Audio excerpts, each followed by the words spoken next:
So I wanted to introduce you guys to Jeff Childers. I have no idea what his title is, but I'll have you tell you what it is.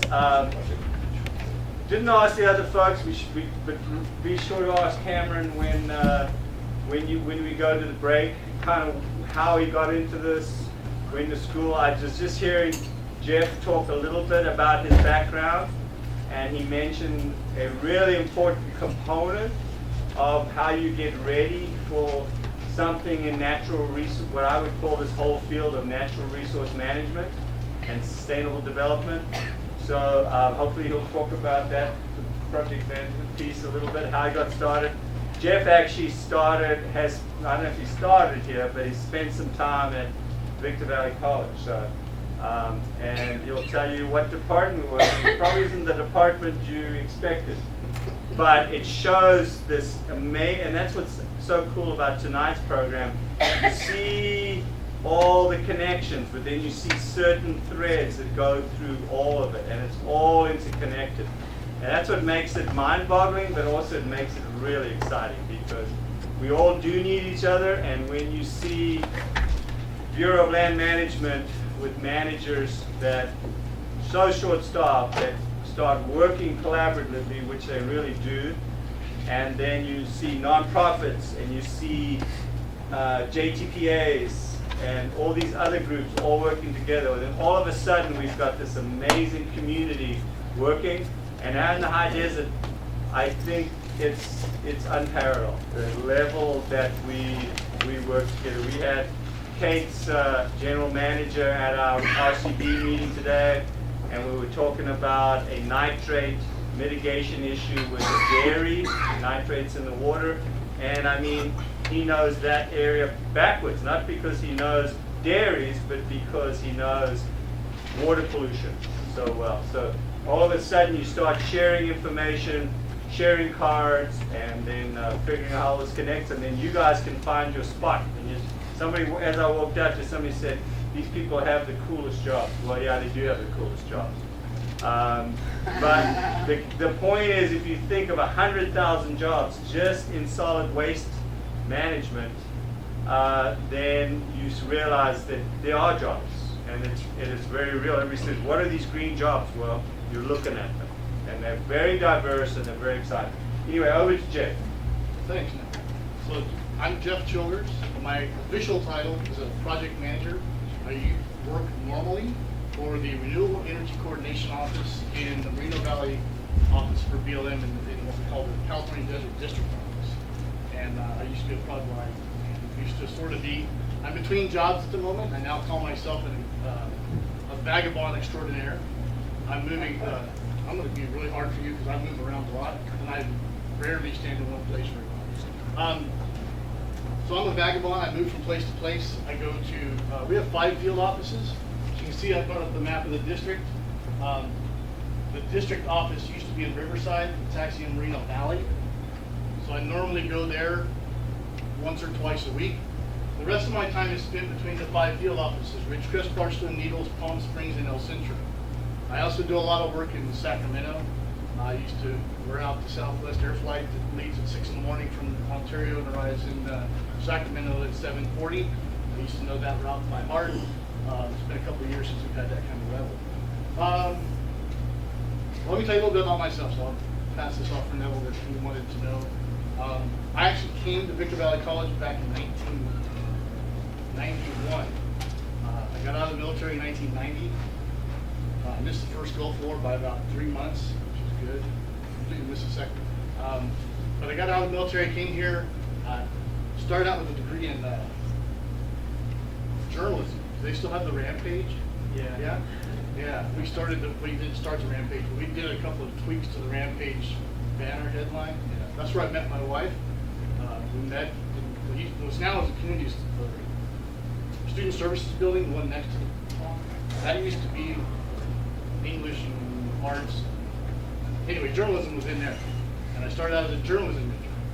And then I switched to a business major, engineering major, archaeological major, anthropology, biology, pre-law, started to go to law school, decided that wasn't a good idea. So I've done a lot of different things.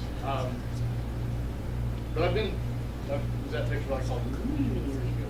So I said, oh no, I know where you're at. He goes, okay, cool.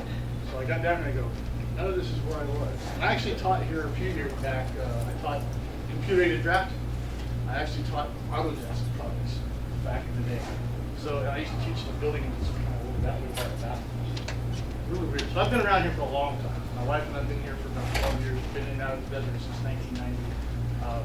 I got an associate's degree here at Victor Valley College, still on my resume, I still put it on there. It was back in fraternity. In liberal arts.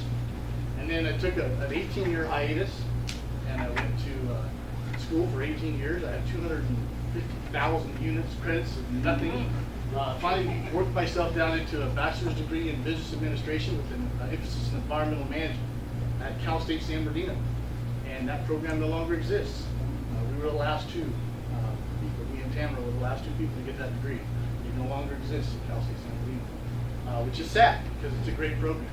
It was the perfect blend of business and environment, and it was awesome. It was the best. It was built for me, and I loved it, and I enjoyed it, and I had a great time. And I liked it so much that I said, why not? I'll just go ahead and do a master's degree in public administration. So I have my master's in public administration as well. So that's a little bit about me. So who knows what the BLM is? Or do you even know what the BLM is? Oh, it's the Board of Land. Bureau. Bureau of Land Management. So what do you think we do? That's right. So, let's see. You are not highway vehicle users. You are a renewable energy company. You are conservationists. I'm going to pick on the speakers because I don't know. What do you want to be? Okay, you're a tribal member. You are a politician. You're the local senator. And you are a concerned desert tortoise individual. So each one of you people have a role to play in the management of your public lands. So do you have any idea how much public land is in the high desert area? Let's just check the high desert area. Take a wild guess. 100,000. Cool. That's in one wilderness area. One. We have a DWEMA. The DWEMA is a desert wildlife management area that's over 1 million acres. Set aside just for desert tortoise. That is all. So the desert district, this area, this piece of land runs from the California-Mexico border up almost to Bishop, not quite, just a little bit short of Bishop. It's let me see if I can 20, 215 or 208. I can't work now. Now my numbers are wrong. It's a lot. 200, I want to say 211 million acres. That's, it might be 22 million. Okay, what was the DRCP is 22.5 million acres. That's pretty close. It's a little bit, so the DRCP is 22.5 million acres. The CDCA, which is California Desert Conservation Area, is just a little bit smaller. They went and picked some bigger pieces out of the Bakersfield office and some of the stuff that's over in eastern San Diego County. But in the high desert, just between Barstow, Ridgecrest, and Needles, there's over 7 million acres of public lands. The Barstow field office alone is 3.1 million acres. The Ridgecrest field office comes in second at about 2.6, and Needles comes in at about, I forget, 1 in 7, something like that. I could pull up all that. A lot of public lands. So all the people who are involved have a different concern about those public lands. You may like Amboy Crater. You may like going out and seeing desert tortoises to DTNA. There's a lot. Desert Tortoise Natural Area. Sorry. If I say an acronym and I don't explain it, raise your hand and go, whoa, I need to know what that acronym was. As a bureaucrat, acronyms are the way of life. BLM. I work for the BLM, Bureau of Land Management. So we do manage land, but we also manage land for multiple use. Cameron hit it right on the nail right on the head. Yep. The CDCA stands for? California Desert Conservation Area. So of all of the 218 million acres of public land in the western United States, not including Alaska, that's a different animal, the CDCA is the only one that's mentioned in the Federal Land Policy Management Act, FLPMA. Federal Land Policy Management Act. Let me make sure I get them all right. Sometimes I'll say it backwards. The CDCA is the only one that's legislated by Congress to exist We're the only district office. Every state has field offices, district offices, and state offices. We're the only one that's legislative. So we will always exist as a district. Which kind of gets some political game play. Feinstein and Boxer love to play with the CDCA, kind of like a chess piece on their board. It's fun. We are based in Rio Valley, and we manage all the districts. Each field office has different pieces. Where am I going with that? Totally lost myself. So, any questions about what the BLM is? We are under the Department of Interior. You were kind of coming at the multiple use. Thank you. Which is the key point that we've already talked about it, that I was hoping you'd get to. Yeah. So multiple uses. So what do you think? You drive from here to Vegas, you look out the side window, and you're staring out there, and you're not listening to music or something. It's very quiet. What are you thinking about all that stuff out there? Camping. Camping. What do you think's out there? Power lines? Bugs? Birds? Bunnies? Snakes? Bobby Mountain green? lion. Mountain lions? Squirrels? The most biodiverse semi-desert in the world by a mile. Yes, and the Colorado Desert, which is the lower district, is actually more biodiverse than the Mojave Desert. And I used to get in arguments with Fish and Wildlife Service about this all the time, and finally they proved it to me, so I have to give them that. They're right. Unfortunately, the Colorado Desert, which I don't like as much as the Mojave, is way more biodiverse by population than the Mojave. Yours is prettier. I like the Mojave better. So we manage for multiple use. Let me show you what one of those uses, or what those uses could be, what we do. These are all of the things we do. Energy. They changed them.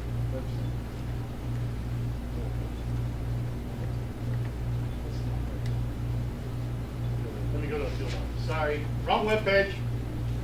Technical difficulties. There we go. This is the one I wanted to show you. We manage for recreation. We manage for resources. We have law enforcement that enforces the laws and regulations. We have special status plants. We do wildfire protection. We do volunteer stuff. We have wilderness areas. We manage a number of threatened and endangered species. There's 52 of them in the district area. One of the biggest ones is the desert tortoise. We have the Mojave monkey flower, the chub, the Mojave chub, Mojave ground squirrel, listed, Mojave fringed-toed lizard. All of those things we manage for. In the same vein, we also manage for energy, transportation, gas lines, power distribution, recreational uses, special events, camping, hiking, mountain biking. Not yet, but we're getting there. Motorcycle races, car truck races, all that kind of stuff. We manage for every single one of those. Every piece of our land is available to the public in one vein or another. And Cameron mentioned something earlier, was talking about routes. What are designated routes? Well, now we want to speak a little bit about WEMO, which is the West Mojave Plan. The West Mojave Plan encompasses most of the Barstow Ridgecrest field offices. It basically runs from just east of Baker, basically to the Sierra Mountains. That's the West Mojave Plan. There's also a northern and eastern Mojave Plan called WEMO. When we talk about WEMO, which is the West Mojave Plan, WEMO came about after the 1994 Desert Protection Act. The 1994 Desert Protection Act designated probably 3.5 to 5 million, estimate there roughly, acres of wilderness in the California Desert Conservation Area. So we needed a plan to manage for that. Plus, we had the listing of the desert tortoise at the same time. So we had a number of different things going on with that. And that's what came out of the WEMO, the West Mojave Plan. Well, the West Mojave Plan went to lawsuit. We were lost on a few technicalities. Now here I'm going to get a little picky. We didn't lose on the whole plan. In totality, Judge Ilston, who was our judge, testifying in front of us regularly, has said that we were wrong on 2 or 3 of the whole components out of a 1,100-page document, which ain't too bad when you think about the time and energy and the size of the end of it. But the West Mojave Plan was developed to be a conservation plan, a lot of conservation plan. The WEMA, Desert Wildlife Management Area, set aside strictly for desert tortoise. But they're not the only ones that live there. There's still routes to get from place to place. There's still lines out there. There's still recreational use. There's camping. There's dirt bike riding. There's horses. We used to have wild horses in the road. We don't anymore. We got rid of them all. But Hunting. hunting is another. Rock counting, mineral extraction, gravel that makes the concrete that builds the sidewalks that we all walk on. All of that kind of stuff is out there in the same areas as the desert forest. So WeMo built all of that stuff. The pieces that we lost on were route designation. Where did the roads go? How did the roads get from point to point? And that's the part that I'm actually more involved in now. The last 2 days I've been in meetings on the WeMo route designation process, what we call travel management, which is another thing we manage. So when you go out into the desert, you drive around, you see these little thin brown signs, the Carsonite. They have a number on them. Each one of those numbers is mapped, recorded, inventoried, and designated. All of that. And before you do all of that, well, before you can get to the designation, you have to go through the NEPA process, which is the National Environmental Policy Act, right? Everyone knows that one. It's not like CEQA, which is the California product. It's a little bit different. So each one of those has to go through that same process. This is fun. This is what we do all day long. We sit around and talk. Yeah. And we love process. So every process has a process. And that process probably has a process to start the process. And we work in process. And that's what bureaucracy is a process. Just like a bill going through Congress is a process. And we try to make it reasonable, understandable to the general public, and sometimes we fail. So that's what multiple use is. We are trying to manage all of these areas. Let's tweak this down to the Barstow field office, where I spent the last 60 days as the recreation branch chief. In that 60 days, we've done a trailhead improvement for the Armagosa River. We're trying to build a trailhead improvement, some trails to help people get into the wilderness area, not all the way into the wilderness, but up to it. We've done a number of special recreation permit events. We've had some high-speed races out at El Mirage Dry Lake.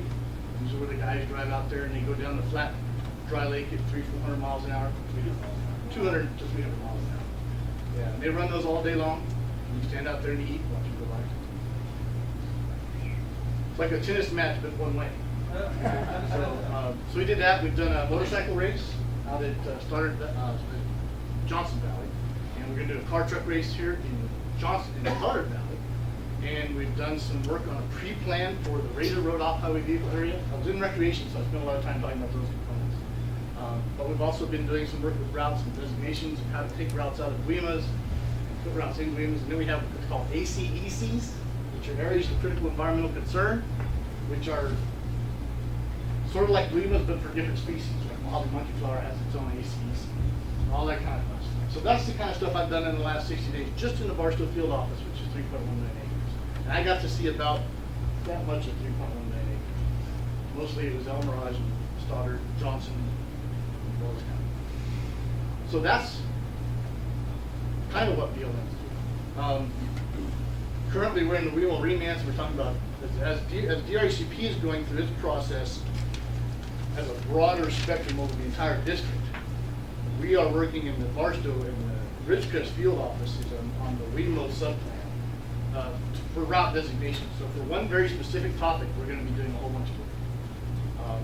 And that's where we have to take in all accounts for all the different resources, cultural resources, biological, air quality, transportation, recreation, wilderness, all those types of things. I'm going to tag on to what Cameron was talking about with wilderness inventories. One of my favorite things is one of my passions is wilderness.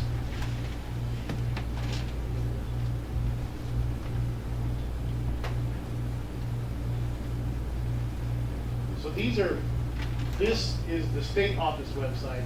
So these are by field office, all of the wilderness areas that are in the California BLM. And it goes all the way from, is this just a CDD? No, it's got Ukiah, Palm Springs, Barstow, Ridgecrest, Elkhart. These are all wilderness areas. And the reason I wanted to show you this was total area of land in BLM, California, that is in wilderness. 3.8 million acres of wilderness. One of the largest wilderness management agencies in the entire federal government. And the only reason Alaska beats us is because they're bigger. And they have a lot of wilderness. What's that? They're just candidates, tail. Yeah, that's true. So one of the ones I was going to talk about was Kingston Range. The Kingston Range Wilderness is one that has a number of issues in it, particularly with old mining. There's a lot of old mines up in there, and we're still cleaning out, even after 1994, after the Desert Protection Act, we're still cleaning out all of the old stuff in the mining areas. So let's look at a quick map of the Kingstons. And one of the things we're doing in the Kingstons is trying to increase access to certain places in the Kingston. And this is one of the things that gets to be a dual management thing, is we have these cherry stems that Cameron was talking about.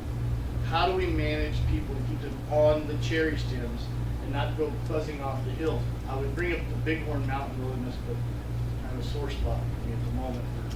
We're having some negotiations with the fire department about an access road in the wilderness.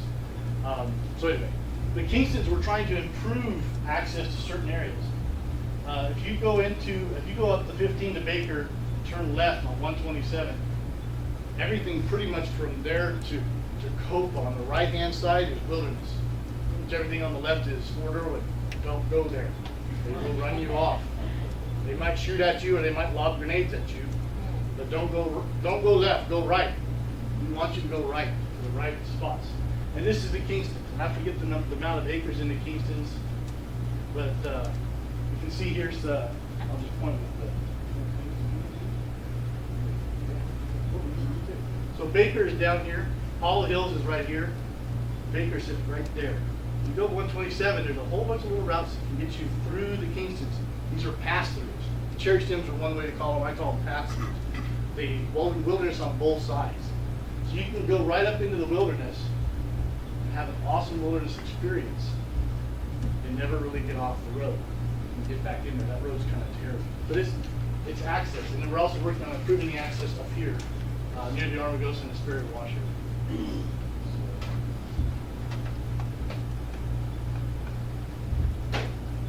So in the DRUCP, one of the things that Cameron and I were talking about was wilderness has characteristics that have to be inventoried. And he's been inventorying for bills or to create wilderness.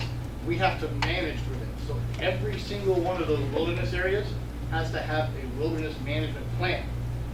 Just like everything else, the plan has to go through the same 3 basic processes. It has to go through the NEPA process, has to be covered under Section 106 of the National Historic Preservation Act, and it has to be covered under Section 7 of the Endangered Species Act.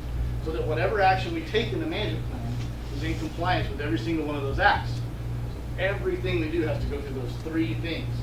If we make an authorization, either to issue a right-of-way, or to issue a special recreation permit, or to issue a temporary use permit, or a mine, or authorized energy, all of those have to go through 4 basic processes, the last one being a land management process under the Federal Land Management Policy Act. So each one of those wilderness areas is managed with the wilderness plan, and we have to inventory every 5 years all of the characteristics for which it was designated, and to see if there's been any effect or change to those.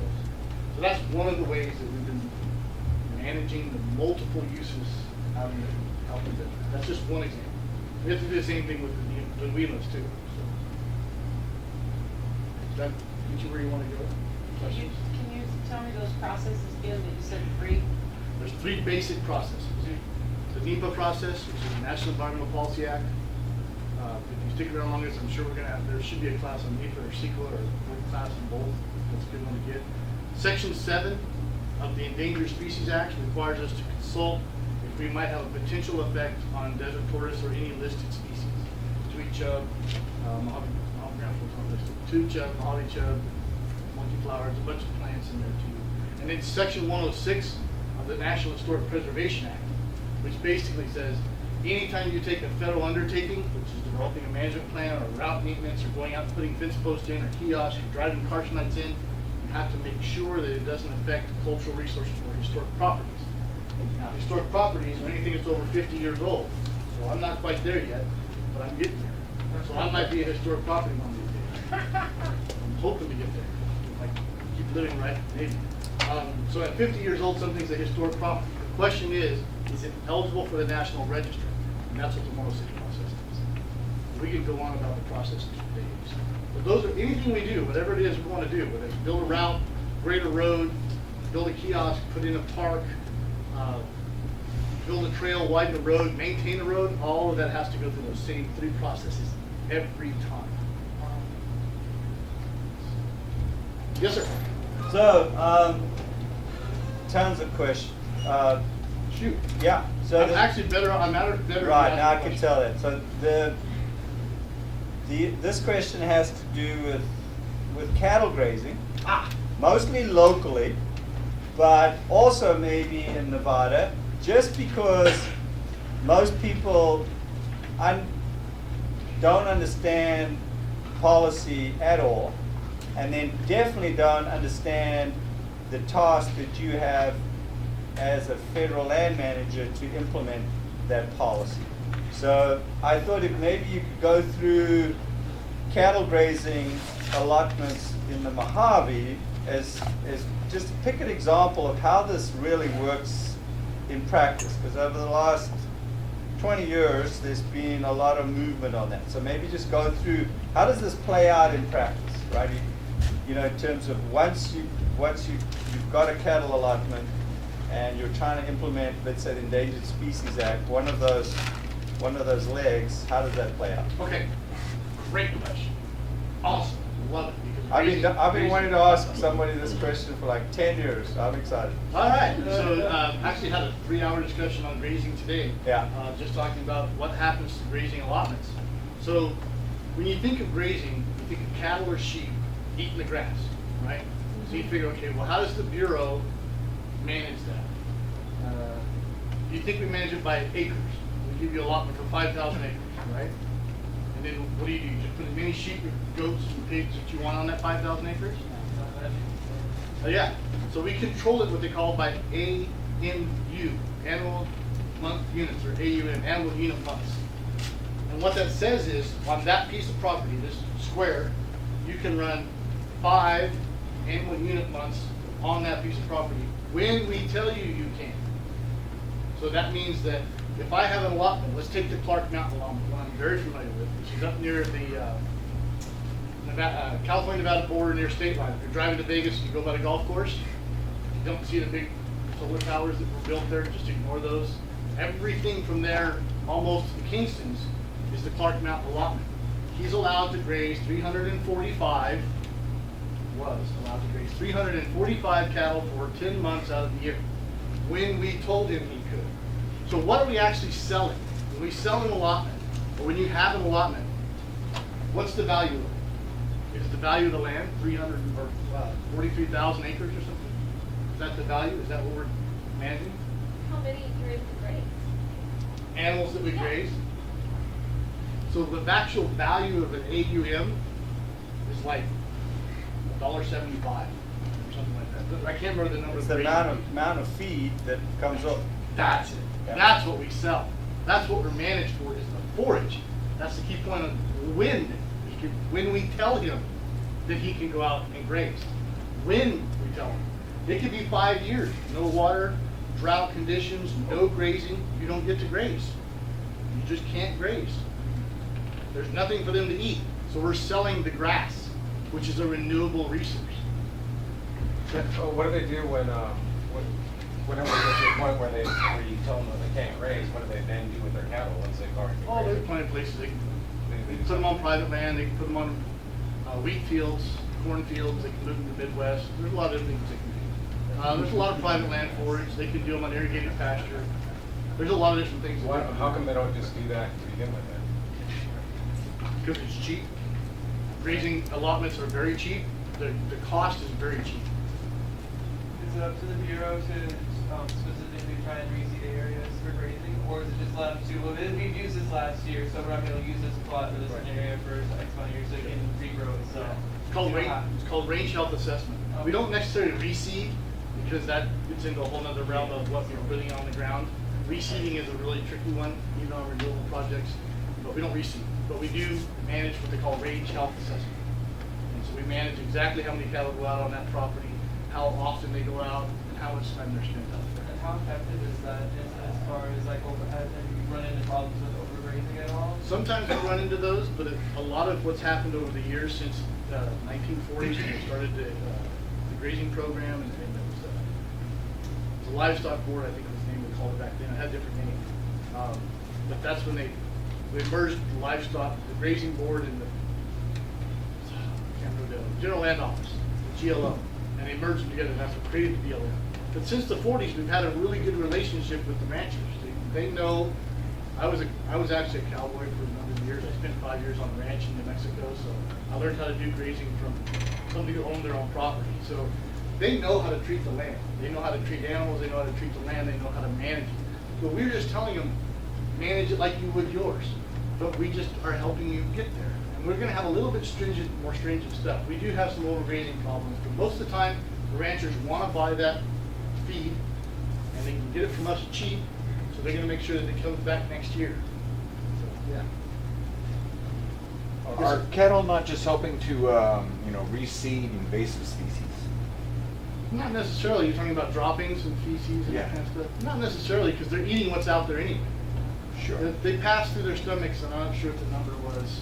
I think it's every 24 hours they pass everything through their stomach. So if they did eat something, say grain or feed that was at the back of the stockyard and they brought them out, then about 24 hours you can get rid of them. Plus, seed germination potential and waters, all that, it's not a big issue. Not an issue, okay. Mostly it's windborne. We're getting more from windborne and Sahara mustard than anything that cows can poop all over the place. We never have that much Sahara mustard.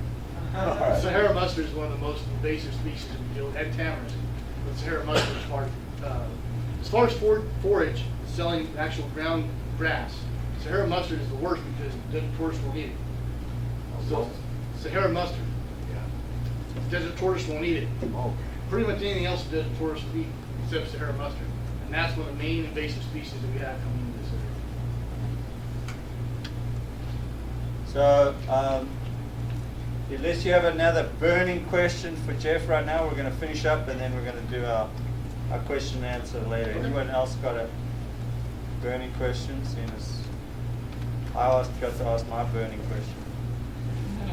You can ask all the questions. I'm All right. actually better with questions. So, cool. Thank you, Jeff. Very much. All right. Okay, so who are we going to have next? Kate. Yeah.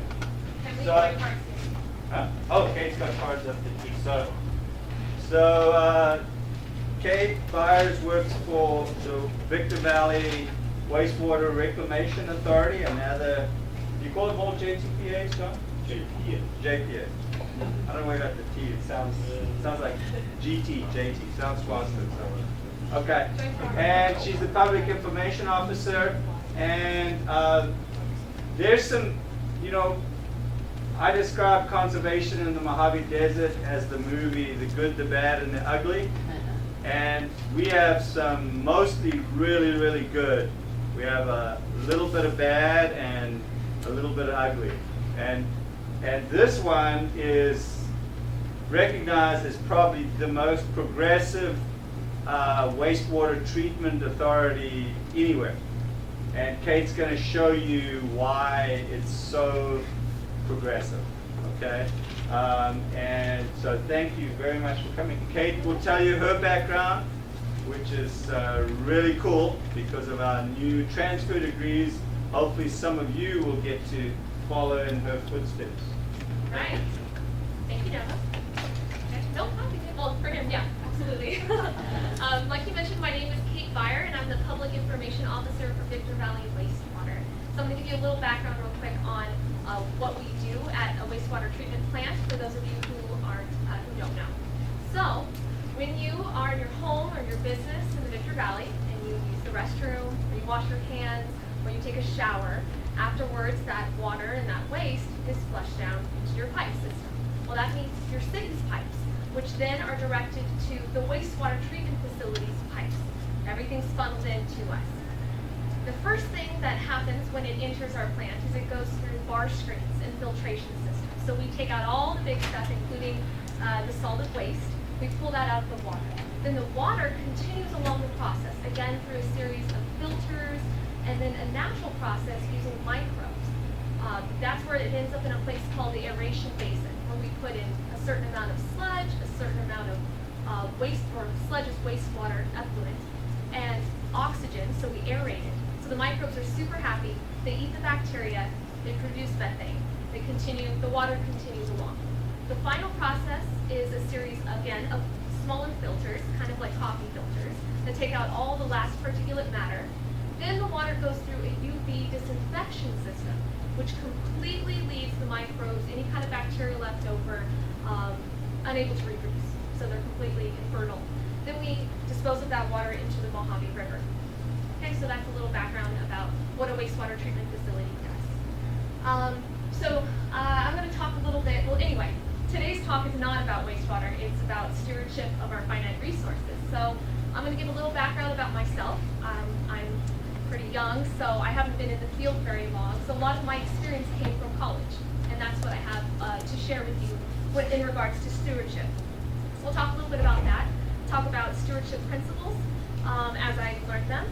I will relate that to Victor Valley Wastewater and some of the amazing projects that we're doing, especially related to natural resource recovery.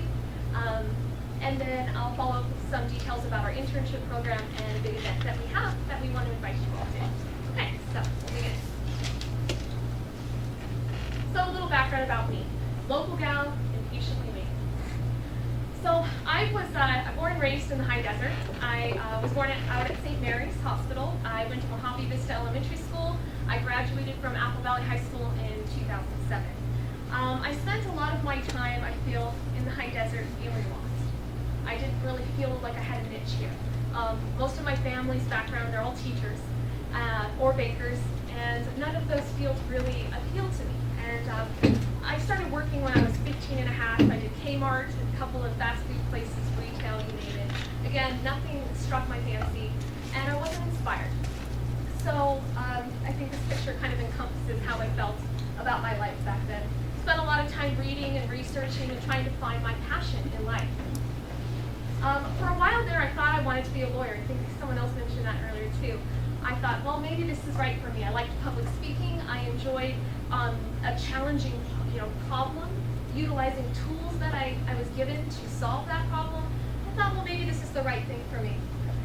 I graduated, and then I went to Humboldt State University in Northern California.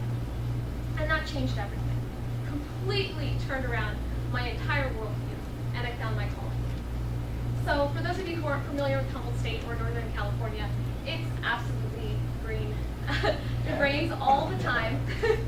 Very different from the high desert, the area I grew up in that we all know very well. So lots of rain, the redwood forest, the ocean's about a 10-minute bike ride, just green everywhere. It was amazing. But more than anything, what this area introduced to me was a community. And we have a community here, but I hadn't seen it where I was. But here I was put into it. The way that the town is designed, and the people that inhabit it, they are already people who believe in sustainability and utilizing those natural resources that they had all around them. So just some fun pictures showing the community togetherness and the farmers market. Found this interesting too. You see a lot more of this in that community. It's embraced. They're talking about issues. They're questioning the status quo. Something like plastic bags. You go to the grocery store. Big difference here, what I found in our hometown versus up there. Here, it's automatic. I have to actually say, no thank you, I don't want a plastic bag, I'll carry it. Sometimes I get a funny look.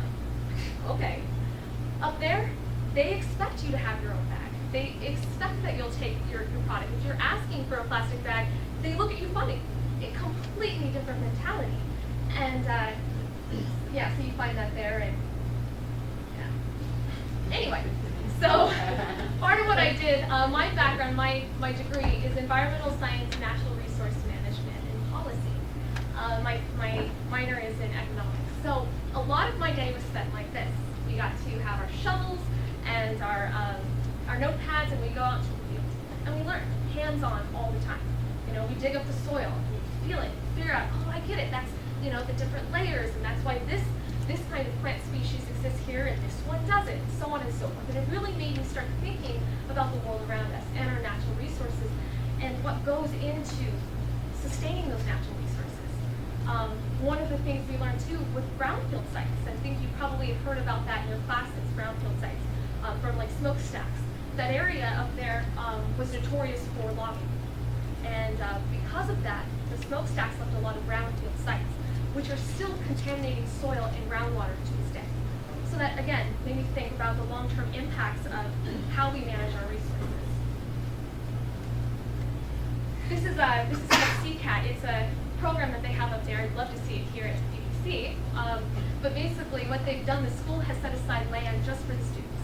And it's a program where they get to try out different sustainable building materials or gardens or just trial and error. So here they're building like a garden wall. This is a gray water marsh. So they've actually gotten in there and messed with piping and created their own marsh. So again, it's that hands-on learning and questioning the status quo. This is the actual Arcata Marsh. This integrates a conventional wastewater treatment facility with natural processes. So instead of just strictly treating the waste using, mechanics and cement, they actually integrate a natural process into that. And that ties in with what we do at Victor Valley Wastewater, because we are trying to look at nature and emulate nature in how we treat the wastewater. So how did that get me here? This is Victor Valley Wastewater. This is our facility. Okay, as you can see. This is where all the flow comes in through here. This is the Mojave River. And just go on. Part of my job, I go out and I talk. Yes? Is this the one that's off the Shea Street? Yes, Shea Road, out Air Base Road. You go, there's the prison that's out there. Yeah. Yeah, so it's way out there. Anyway, my job is this. I go out and I talk to everyone in the community. I also take in input. So, if there's issues or things like that, I'm the one to go to. A lot of my job is this. I get to give tours, especially to elementary school kids, just the general public who are interested in seeing our facility. We have a lot to see there. I also do a lot of publications. So this is an article that I actually recently wrote for the Link here at BBC about operators and what they get to do. So I encourage you to take a look at it. It's kind of interesting. We do news releases, advertising in general, and all of this is important because we're really trying to push for sustainability in our community and demonstrating that as a joint powers authority. That's our job, is we owe it to the high desert communities. That's what we're here to do, is to serve those communities. So other ways that we can look at serving and utilizing this wonderful material that comes to us, this rich organic matter, and this fresh water, especially in times of drought. It's critical that we manage those resources to the best of our abilities, given the resources available to us. And that's why we explore alternatives like recycled water in our communities, taking the waste out. And instead of dumping that wonderful water that we've spent all that time and money and energy cleaning, instead of just putting it into the Mojave River, let's keep it in our communities. Let's substitute fresh drinking water with recycled and reclaimed water. And so we can save that pure water for our own use. I'll talk more about that later. And that's the best part of the job, letters from kids. Okay, so I just want to talk a little bit about the human impact. You guys might have seen this video, any of you on Facebook, it's been circling around. This is a train station in China, and this is a typical scene that you would see. You see people pushing each other into the train, and that's when you'll see the train conductors assisting. Wow. Yes, and actually sandwiching people in to catch a train. Oh, they're running into a car dealership. Isn't that incredible? All right, let's see. Oh, darn it. Okay, That was fine. hang on for a second.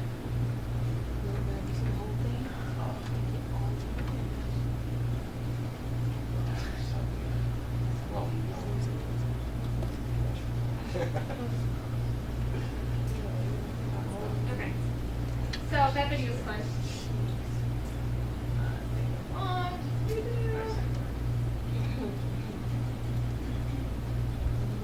Yeah. Okay, back through all this.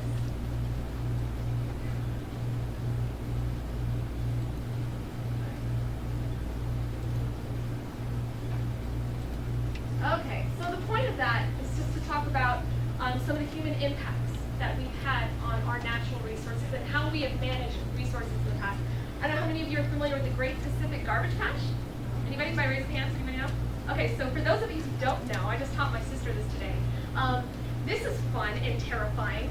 There is an island of trash the size of Texas in the middle of the Pacific Ocean.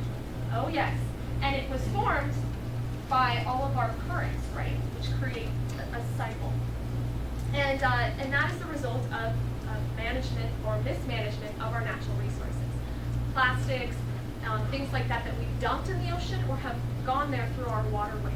And of course, needless to say, that affects our wildlife and our water quality and a number of other things. It's horrific.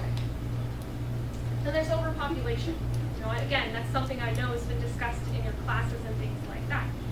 China and India are growing exponentially. And not just in their numbers, but also in their consumption. They're becoming global consumers. More and more, their standard of living has been raised, so that means they're purchasing cars. They're competing with us for petroleum products, which is just going to lead to more and more consumption of our resources, our finite resources. That leads me to my next point.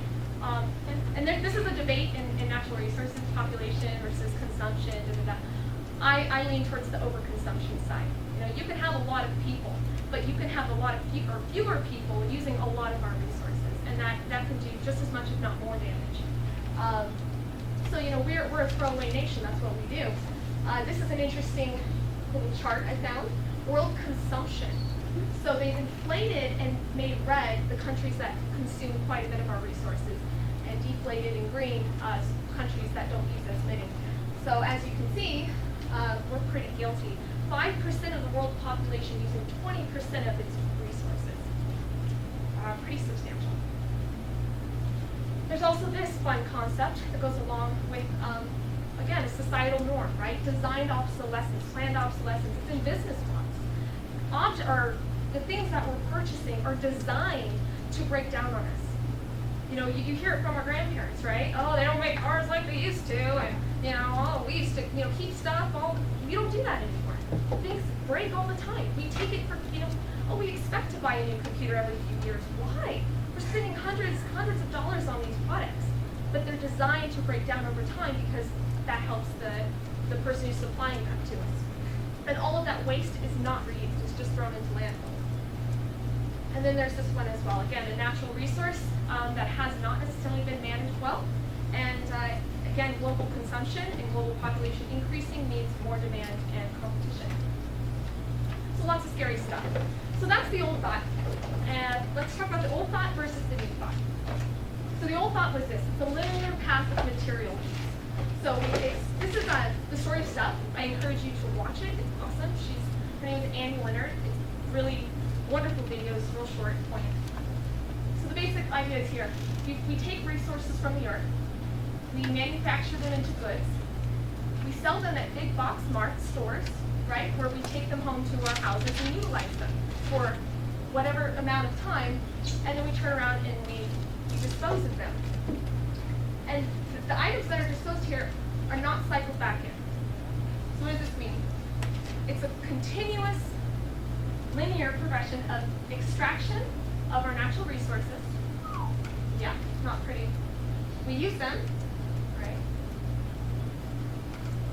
And then we dispose of them to the landfill. We forget about them. We like to think they don't exist anymore. But needless to say, that is not a sustainable way of living. Thankfully, there is a new form of thought. It's a circular material flow. So this one's kind of neat. I'll just show you it briefly. This is a dandelion, and it's illustrating a circular material flow with inherent multi-purpose design. So you can see the flower, right? It pulled all this energy from your water and the nutrients, and it made this beautiful flower. And what was the purpose of that flower? To pollinate itself, right? Yes, to reproduce. But it didn't just take that flower and throw it away and then take more resources to make seeds. No, it utilized the flower itself to make those seeds, as you'll see here in just a second. So this is nature's way of repurposing, reusing, reducing how much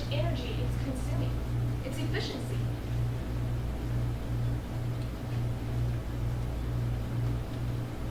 Beautiful flower.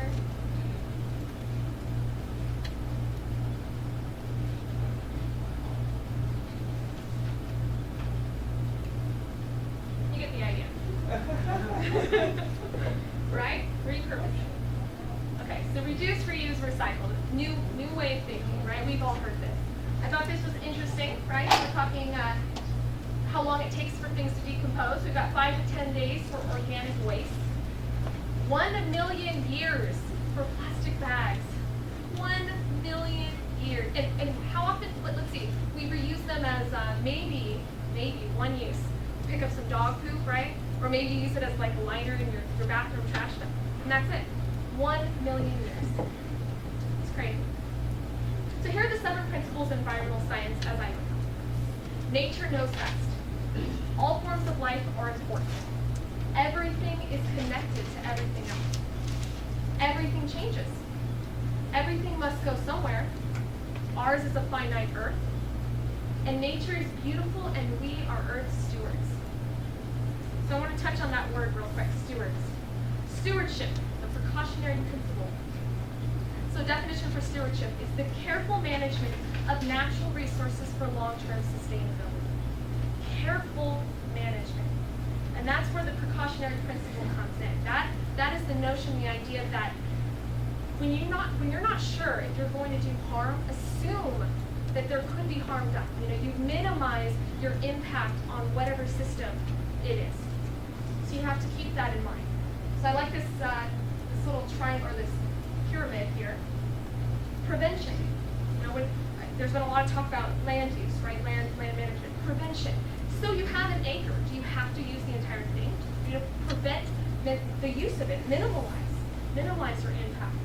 Reuse, recycle. You can't do those things, or you've already gone through those steps. Energy recovery. What can you get out of that system? The last bits until you finally go to disposing of it. So that ties into what I do, wastewater management. So this is Logan, this is my boss. Interestingly enough, he also went to Humboldt State University. So this was a godsend for a job, because I found not only a wonderful job in the town that I grew up in, where my sister is and my family and all this stuff is community, I also found an industry that believes in the things that I believe in. So these are some of his rules. Treat the wastewater to the best means possible given the resources available. Provide the resources to do number 1.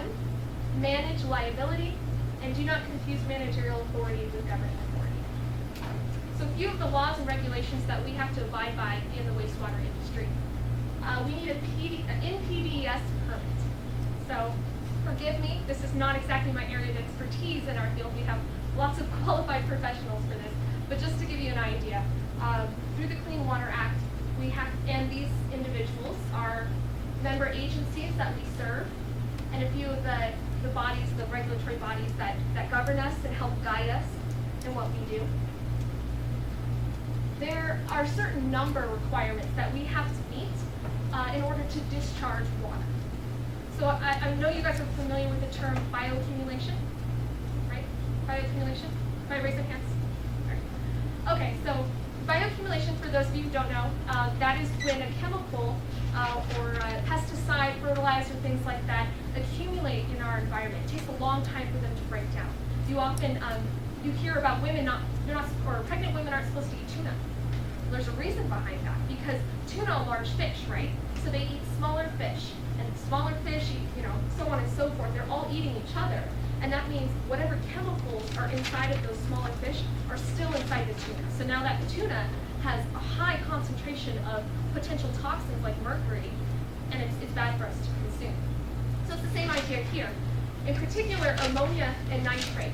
So we're only allowed to discharge a certain amount per day, and the guys check that all the time. It's pretty serious business. Why? Well, this is part of why. Eutrophication. So basically, nitrates enter into water. That encourages algae growth. The algae loves it. They grow, they grow, they grow. Bacteria, which are breaking down the algae, also pull in oxygen from the water. Well, when oxygen is taken out of the water, that affects the life that's in the water. Fish, any of the native species there, so then they start to die off too. With the lack of oxygen in the water, the algae die. Then we have things like algae blooms. So this one's pretty. No, it's really not. It's horrible. It's in China, so one of the largest algae blooms so far. And it's the effect, again, of mismanagement of resources. So one of the things VDWRA is trying to do, we're becoming a utility of the future. And what does that mean? That is intelligent management of our resources. So again, because we are stewards of these resources that have been given to us, we're looking to take as much energy out of those systems before we discharge them. So part of that is potentially putting energy back onto the grid so that everyone can use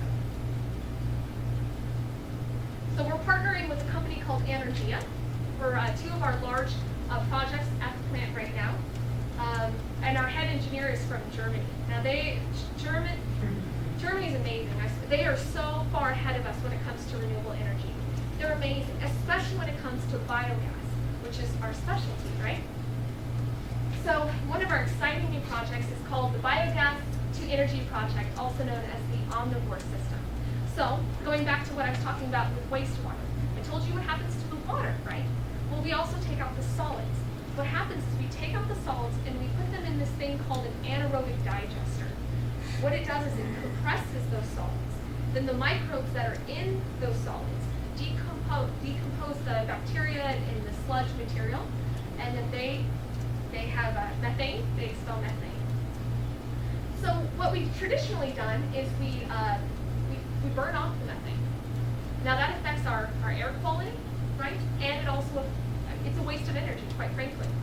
So one of the things that we've done, and we owe it to our general manager because he's very innovative, is they've talked to Energia and we've retrofitted an old digester. So going back to the sustainability principles, reducing, reusing, rather than purchasing new infrastructure or just letting this thing sit around and rot because it's not being used, we repurposed it.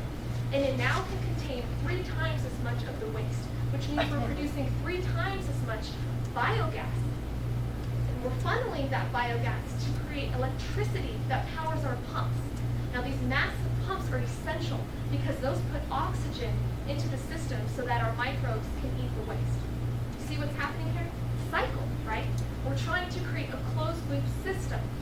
And what this is doing is it's going to make us 100% energy neutral by 2015.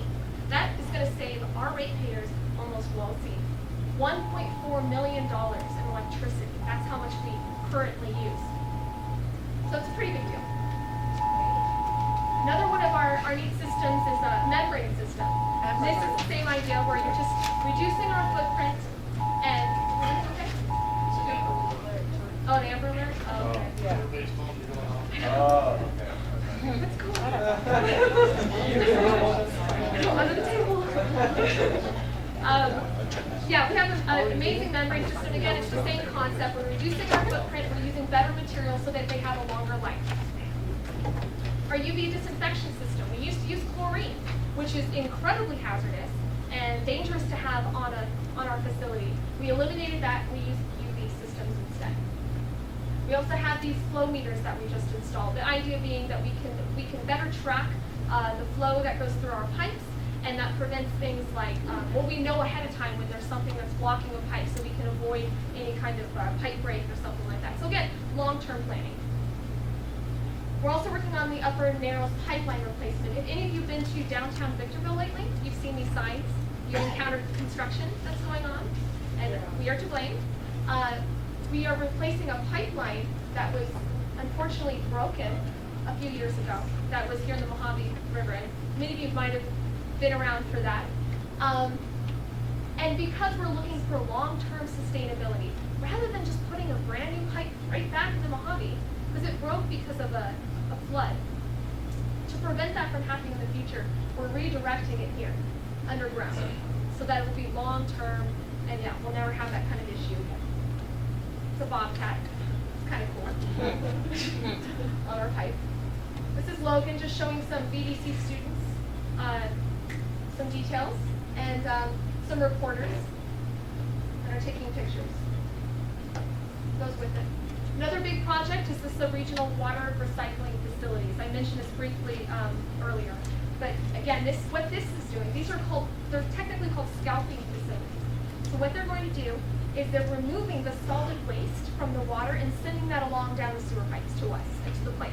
But they're keeping that water in those communities. So cleaning it and then putting it in purple pipes so that you guys can utilize it in your neighborhoods. That's going to help with water rates. And again, it's using non-potable water for non-potable uses, right? Rather than potable water to make our lawns look pretty and industrial uses. Let's save that water. It's crucial, especially in this area. And they look pretty. We're going to have ponds and all that. So we also utilize SCADA and GIS technology. So if anyone's interested in that, definitely an industry to look at. There are jobs everywhere. It's been mentioned to me, wastewater. I mean, there's a wastewater facility in Hawaii. There's wastewater facilities all around the world. You want a job that's going to take you places, a career path. This is a great career field to get into. So some internship opportunities. We have a Facebook, we've got Twitter, and our website, of course. Again, I encourage you to pick up the article about internships. Pretty interesting stuff. We also have our omnivore biogas ribbon cutting ceremony. That's going to be in September. It's pretty exciting. So we'll be having speakers, refreshments. It's open to the public. Bring your friends and family. Check out this new technology we have. Lots of Germans too, so if you like accents, it's kind of cool to hang out. Yeah, so RSVP to me. That'd be great. I've left my business cards here for you guys' use. And anyway, I appreciate your time. Thank you.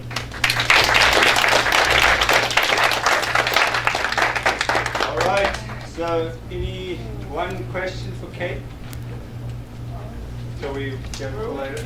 would be the best means to find out more about the waste management? I mean, what would be the best means to find out more about your little hobby? Where you work for this? Oh, Victor Valley Wastewater? Probably checking out our website. Yeah, check out our website. Yeah. How do you plan on getting that potable water back to the residents, Customer? I'm sorry, what? How do you plan on getting that potable water back to the residents, Customer? Have to talk to Apple Valley and Hesperia because what we're doing is we're contracting with, so that's part of that joint powers authority. How I mentioned you have your pipes in your house and they connect to the city's pipes. So up until the point they connect to the city's pipe, they are your responsibility, right? The city then has their own set of piping.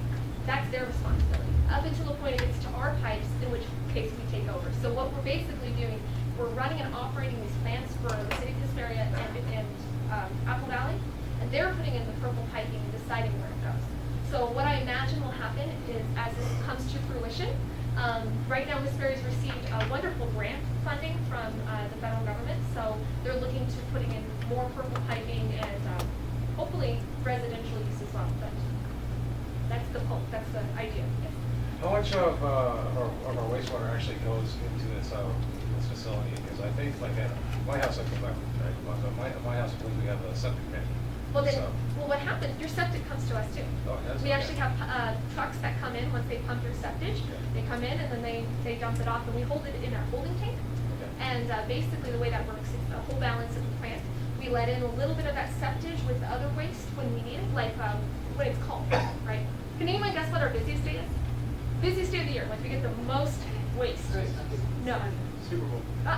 Who said it? Somebody. You knew that already. Yeah, Super Bowl Sunday. So, yeah, Super Bowl Sundays are busiest. So on our off days.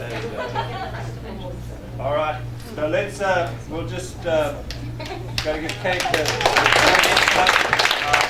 stick around, so we're gonna have food in a little bit. We have one more, presentation. I think it's gonna be sounded like it's gonna be a team effort.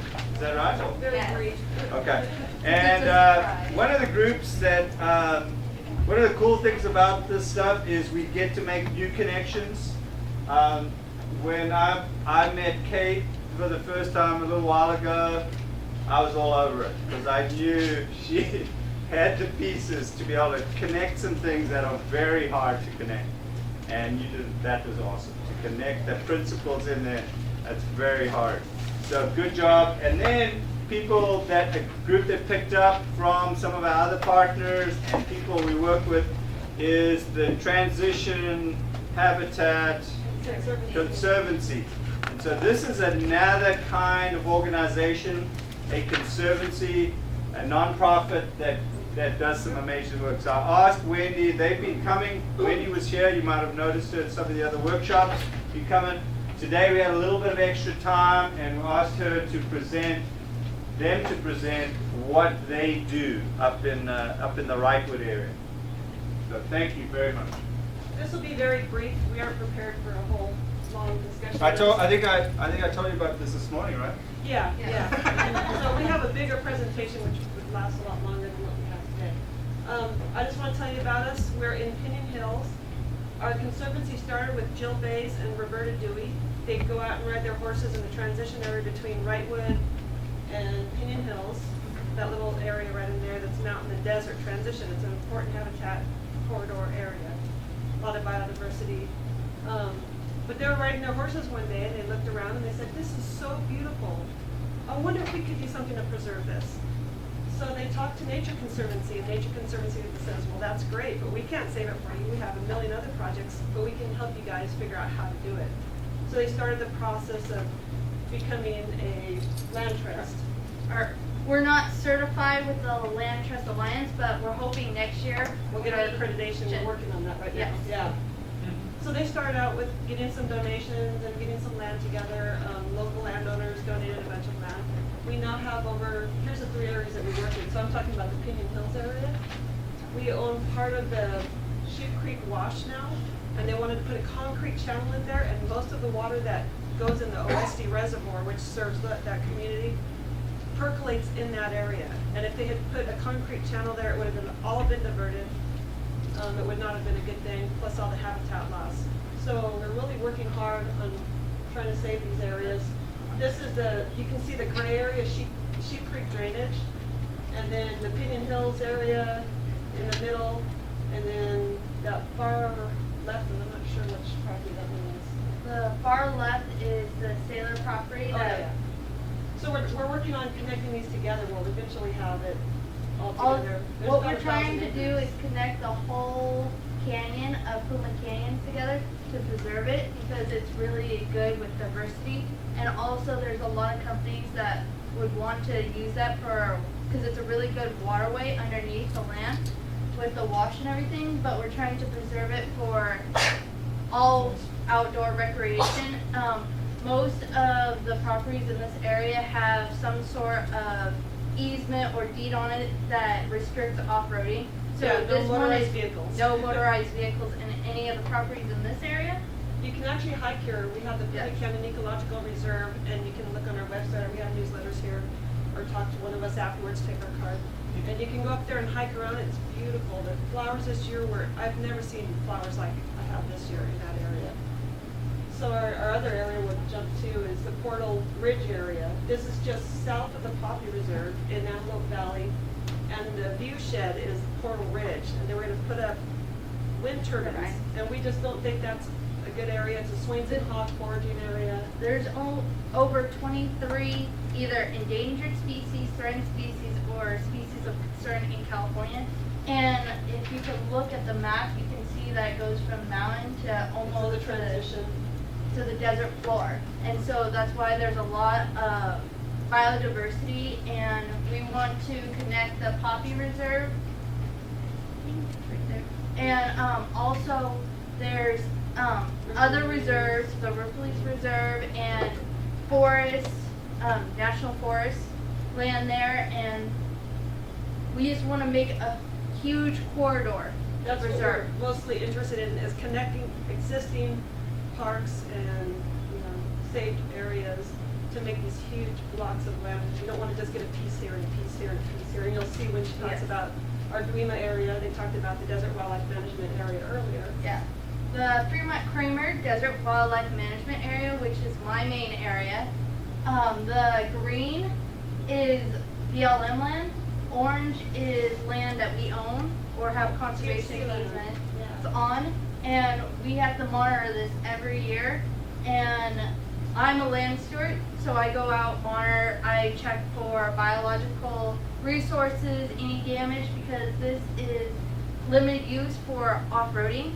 On some of our properties, there are the main trails that BLM has certified to have trails on, but there's also a lot of illegal off-roading trails, and we've been cleaning up. We've been working, we've hired a contractor, Friends of Jawbone, with the help of BLM to sign that area. So we've been trying to just clean it up, just helping the public, understanding where you are, because 5 years ago, you would probably get lost because there was not a sign, there was 3 things, and they were at the major entrance, and that was it. Now there's signs, we've been working, we've gotten grants that we're hoping to get more. We've been working with BLM, expanding, because we've been mostly working in this area. We're expanding towards Black Mountain and other parcels and other areas with the BLM to just help sign and help just trying to connect BLM land with our land. And a lot of the oranges that we own, we're using as mitigation for wind farms, solar farms, Caltrans. You know, they have to have mitigation for the Mojave ground squirrel and the desert tortoise, and this is prime area for that. So they send the mitigation to us, and then we hold the lands and take care of it. This was started because the Abengoa solar plant is a new plant that's getting put out, and that started. We wanted to, they asked us if we wanted to do mitigation in that area, and we're like, this is prime habitat for desert tortoise, everything. 4 years, we've almost, Working hard. we're within 2 weeks of it closing, and in that 4 years, we went to over 4,000 acres we've gained in this area. Wow. That started with 230 acres, and we still haven't had that deal closed, but we've already saved 4,000 acres. The from other that parcel deal. we're working with is Praxis fiber optic line. They put in line on 395 all the way to the High Sierra, and they needed this mitigation. So 233 acres of this is going to be for their mitigation for the Mojave ground squirrel and desert tortoise. So there's a few parcels in there. I don't know if we color them in or not. No, I don't. But we're think so. trying to connect the private lands with the BLM, so it's one big area, and we're trying to connect our parcels. We're calling all these homeowners. A lot of them are in Malaysia. They bought this property. They think they have fishing rights on Cutterback Dry Lake. You know, and we're telling them, no, you don't have fishing rights. There is no lake there, and so they're going. You know, they're willing to sell it to us. So that's how we're getting most of these parcels from people who found them on eBay, and they think they're in this wonderful, pristine. Well, they really are, but Not in what not that they they can think. access. You know, they can't get out there. So. So, if you want to contact us, we have a lot of volunteer events going on. We have our most current newsletter if you want to see what was recent for the spring. Our business cards are out if you want to contact us, be a member. You want to hike in the area? Just anything in any of our 3 areas. Just let us know, contact us, and talk to us afterwards. Awesome.